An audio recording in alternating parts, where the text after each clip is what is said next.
This 3D experience guides you through the full assembly of a vertical wind turbine.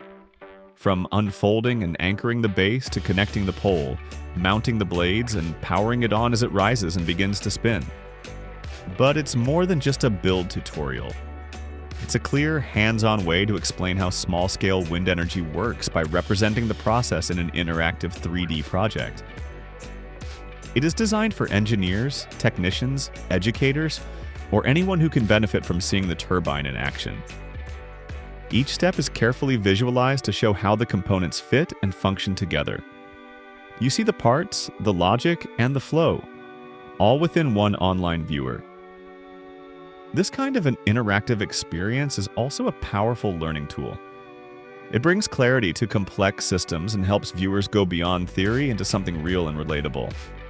And at the end, you can view the turbine in full one-to-one scale through augmented reality, so you can see exactly how it looks and moves in real space.